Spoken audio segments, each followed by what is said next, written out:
Hey guys, welcome back to the AR YouTube channel. और 3 दिसंबर 2025 Indigo के करीब 1400 से भी अधिक फ्लाइट्स को रद्द कर दिया गया और इसका प्रभाव पड़ा देश के सभी बड़े एयरपोर्ट्स में। हजारों लाखों यात्री अपने डेस्टिनेशन तक नहीं पहुंच पाए। नतीजा, एयरपोर्ट के अंदर ही प्रोटेस्ट होना शुरू हो गया।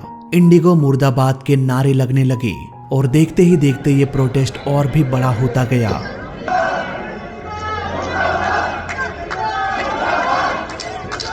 आइए सब कुछ समझने की कोशिश करते हैं आज के इस वीडियो में। और वीडियो में आगे बढ़ने से पहले मैं एक रिक्वेस्ट करना चाहूंगा।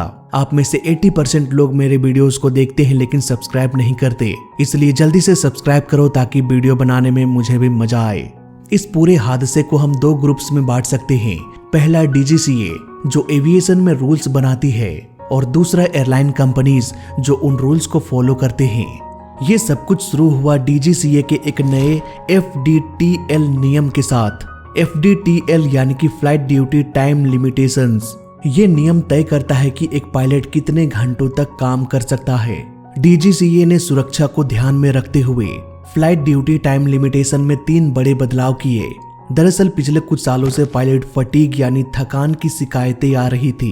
एक थका हुआ पायलट अगर प्लेन उड़ाएगा तो सुरक्षा को लेकर कई सारे खतरे सामने आ सकते हैं। DGCA ने जनवरी 2024 में इन नियमों को नोटिफाई किया था और नवंबर 2025 तक इसे लागू करना था। जैसे ही ये नियम नवंबर में लागू हुआ, इंडिगो का पूरा सिस्टम क्रैश हो गया।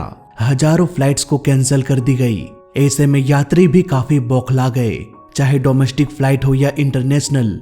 इंडिगो फ्लाइट कैंसिल का असर हर जगह पड़ा। पर आखिर ये नियम क्या था? पुराने नियम के अनुसार पायलट को हर हफ्ते 36 घंटे लगातार आराम मिलता था, लेकिन DGCA ने इसे बढ़ाकर 48 घंटे कर दिया। इस रेस्ट को ऑलमोस्ट 33% बढ़ा दिया गया। इट मींस 20 से 25% फ्लाइट्स और अधिक उड़ानी पड़ेगी ताकि इस गैप को भरा जा सके। लेकिन ज्यादातर ऐसा देखा गया है कि इंडिगो कम क्रू के साथ अपना काम चला लेती है। मैंने कुछ पायलट से भी बात किया इस बारे में। उनका भी यही कहना है कि इंडिगो के क्रू मेंबर्स को आराम बहुत कम मिलता है। हमें ये नहीं भूलना चाहिए कि उनकी भी फैमिली है, उन्हें भी आराम करने का हक है, फैमिली के साथ समय बिताने का हक है। लेकिन आमतौर पर ये सब हो नहीं पाता, इसलिए काफी सारे कंप्लेंट्स भी आ रही थी। इसलिए 36 घंटे के रेस्ट को बढ़ाकर 48 घंटे कर दिया गया। दूसरा नियम, नाइट ड्यूटी को रात के 12 बजे से सुबह के 5 बजे तक माना जाता था, लेकिन इस नए रूल के अनुसार इस नाइट ड्यूटी को 1 घंटे बढ़ा दिया गया, यानी कि नाइट ड्यूटी को 12 से 6 बजे तक कर दिया गया। इस रूल का इम्पैक्ट उन फ्लाइट्स में ज्यादा पड़ी जो देर रात या सुबह जल्दी उड़ान भरती है। सपोज जिस प्लेन को सुबह के 4 बजे या 5 बजे उड़ान भरना था, हो सकता है उन प्लेन्स को 1 घंटे डिले कर दिया जाए, क्योंकि नए नियम के हिसाब से सुबह तो तभी माना जाएगा जब 6 बजेगा। अगले नियम के अनुसार रात को सिर्फ 2 ही लैंडिंग की जा सकती है।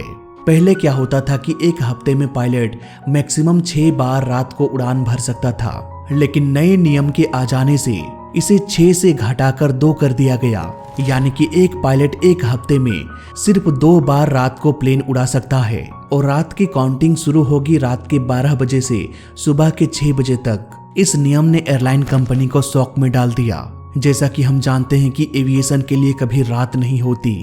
भले ही प्लेन की संख्या रात में कम हो जाती है, लेकिन फिर भी रात के समय में भी हजारों प्लेन्स उड़ान भरते हैं। ऐसे में अगर एक पायलट एक हफ्ता में सिर्फ 2 ही बार उड़ान भरेगा रात को, तो आप अनुमान लगा सकते हैं कि कितने सारे पायलटों की जरूरत पड़ेगी उन सभी नाइट फ्लाइट्स को मैनेज करने के लिए।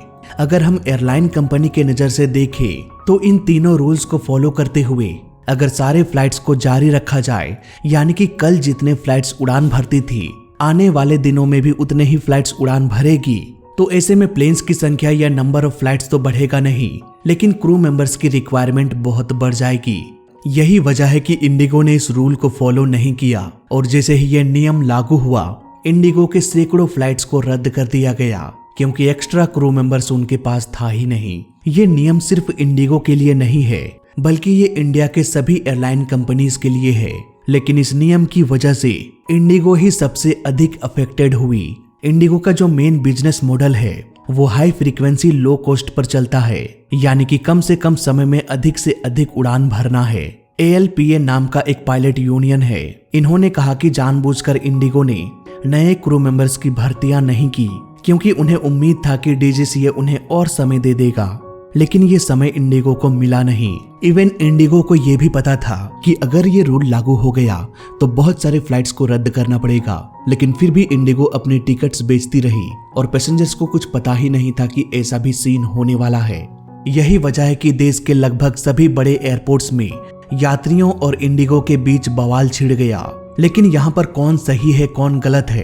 एक एयरलाइन कंपनी होने के नाते अगर इंडिगो अपने प्रॉफिट के बारे में सोचता है तो इसमें कोई गलत बात नहीं है, लेकिन आखिर गलत है क्या? इंडिगो की गलती समझने के लिए हमें इसके मॉडल को समझना पड़ेगा। मान लो एक एयरलाइन कंपनी 4 रुपए के टिकट को 6 रुपए में बेच देती है और 2 रुपए का प्रॉफिट जनरेट करती है। पर इंडिगो यहाँ पर करता क्या है कि वो 4 रुपए के टिकट को 6 रुपए में नहीं बल्कि 5 रुपए में ही बेच देती है। लेकिन दूसरी कंपनी जहां एक टिकट बेचती है, इंडिगो 3-4 टिकट सेल कर देती है। इट मींस जहां दूसरे एयरलाइन एक टिकट को बेचकर 2 रुपए कमाती है, वहीं इंडिगो एक टिकट को बेचकर 1 रुपए कमाती है, लेकिन वो एक साथ 4-4 टिकट्स बेच देती है, यानी कि 4 रुपए का प्रॉफिट। इंडिगो ऐसा इसलिए कर पाता है क्योंकि इसके टिकट की प्राइस सस्ती है। ज्यादा से ज्यादा यात्री इंडिगो में ही सफर करना पसंद करते हैं, इसलिए तो आज इंडिगो 63% मार्केट शेयर लेके बैठा हुआ है। लेकिन दिक्कत यहाँ पर ये हो जाती है कि जितनी अधिक यात्री इंडिगो के पास आती है उतनी ही अधिक फ्लाइट्स को ऑपरेट करना पड़ता है इंडिगो को, और जितनी अधिक फ्लाइट्स रहेगी उन्हें उतना ही क्रू मेंबर्स की जरूरत पड़ेगा। अब क्योंकि इंडिगो के पास ऑलरेडी क्रू मेंबर्स की शॉर्टेज थी, इसलिए पायलट्स और क्रू मेंबर्स पर वर्कलोड बढ़ गया, यानी कि इंडिगो की स्ट्रेटेजी की वजह से कहीं न कहीं पायलट्स पर प्रेशर पड़ने लगा। जब डीजीसीए नया रूल लेके आया तो एयरलाइन कंपनीज को करीब 1-1.5 साल पहले ही इन्फॉर्म कर दिया गया था। सभी एयरलाइन कंपनी ने इस रूल के हिसाब से पायलट्स की भर्तियां करना शुरू कर दिया, लेकिन इंडिगो ने ऐसा नहीं किया। ऐसा क्यों नहीं किया? इसकी 2 वजह हो सकती है। या तो इंडिगो के लिए 1.5 साल का समय काफी नहीं था, या फिर हो सकता है कि जानबूझकर इंडिगो डीजीसीए पर ही प्रेशर बनाना चाह रहे थे, क्योंकि इंडिगो को भी पता है कि हमारा एविएशन सेक्टर में कितना बड़ा योगदान है। अगर हमने हाथ खड़ा कर दिया कि भाई आज से हमारा प्लेन नहीं उड़ेगा, तो समझो पूरे इंडिया में इसका प्रभाव पड़ेगा और मजबूरन डीजीसीए को झुकना पड़ेगा। अब कुछ ऐसा ही होते हुए हमें दिखाई दे रहा है। देश के लगभग सभी बड़े एयरपोर्ट्स में हंगामा तो हो गया, हजारों फ्लाइट्स कैंसिल हो गई और मजबूरन डीजीसीए को भी झुकना पड़ा। इंडिगो को थोड़ा और समय दे दिया गया 10 फरवरी 2026 तक। वहीं डीजीसीए ने एक रूल को वापस भी ले लिया, जिसमें पायलट को वीकली 48 घंटों का रेस्ट मिलने वाला था। लेकिन जो पायलट छुट्टियां लेते हैं उन्हें वीकली रेस्ट में नहीं गिना जाएगा। इसके अलावा सभी रूल अभी भी लागू है।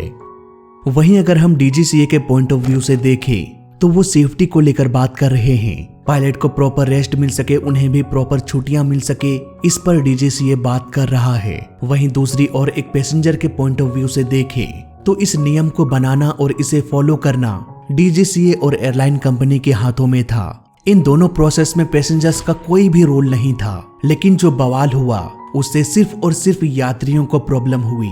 डीजीसीए ने तो 1 साल पहले ही नोटिस दे दिया था। क्या उस नोटिस के हिसाब से इंडिगो अपने क्रू मेंबर्स की संख्या बढ़ा रहा था या नहीं? डीजीसीए ने इसकी देखरेख नहीं किया।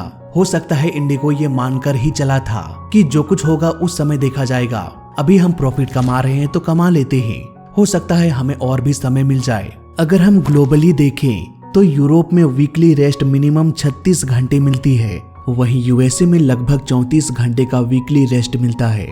साफ शब्दों में कहें तो गलती मुझे दोनों की दिखाई दे रही है, लेकिन इंडिगो की थोड़ी अधिक गलती नजर आ रही है। डीजीसीए ने शायद कभी ध्यान ही नहीं दिया कि रूल्स बनने के बाद इंडिगो खुद को अपडेट कर रहा है या नहीं। वहीं इंडिगो को सब कुछ पता होने के बावजूद भी यात्रियों को कुछ भी नहीं बताया। कोई शादी अटेंड नहीं करवाया, किसी की छुट्टियां खराब हो गई तो कोई हार्ट का पेशेंट था। सबकी अपनी अपनी लाखों कहानियां हैं। इंडिगो अगर चाहता तो सब कुछ क्लियरली बता सकता था कि आज की सारी फ्लाइट्स रद्द हो चुकी है, लेकिन पैसेंजर्स को कहीं न कहीं धोखे में रखा गया। दोस्तों इतना ज्यादा मिसमैनेजमेंट, इतना ज्यादा प्रॉब्लम मैंने आज तक नहीं देखा है। मैं सुबह 10 बजे आया हूँ इस एयरपोर्ट के ऊपर और आप देख रहे हो पीछे क्या चल रहा है। लोग 3-3 बजे सुबह आके रुके हुए हैं and there are no flights. Clarity बिल्कुल नहीं है। बहुत लोग उधर गए, हमने पूछा कि भाई क्या हो रहा है इधर, नो वन नोज एनीथिंग। सुबह से इंडिगो की एक भी फ्लाइट नहीं उड़ी हुई है। मैं 10 बजे आया था, फिर बाद में दिखाया कि भाई 1 बजे होने वाली है, 2 बजे होने वाली है, 3 बजे, 5 बजे, अब 6 बजे उन्होंने कहा हुआ है और मैं जाके पूछा हूं कि भाई डिले है, जाने वाली है, फ्लाइट उड़ने वाली है। किसी को कुछ पता नहीं है। एक लड़की है उधर इंडिगो के काउंटर पे बस, और 100 लोग 200 लोग पूछ रहे हैं उसे, कुछ पता नहीं है। They are not announcing also anything. मतलब सोचिए दोस्तों, हमारा IBTR, I have spend nearly I don't know lakhs of rupees for this event, और मुझे दिल्ली पहुंचना है, पर I don't have option, backup नहीं मिल रहा है। आकाशा और बाकी सब एयरलाइंस कोई भी सीट नहीं अवेलेबल है। It's crazy. So I hope Indigo का पूरा केस आपको समझ में आ गया होगा। इस वीडियो में अभी तक के लिए बस इतना ही। मैं मिलता हूं आपसे किसी और वीडियो में, तब तक के लिए देखते रहिए और सीखते रहिए। जय हिंद, वंदे मातरम।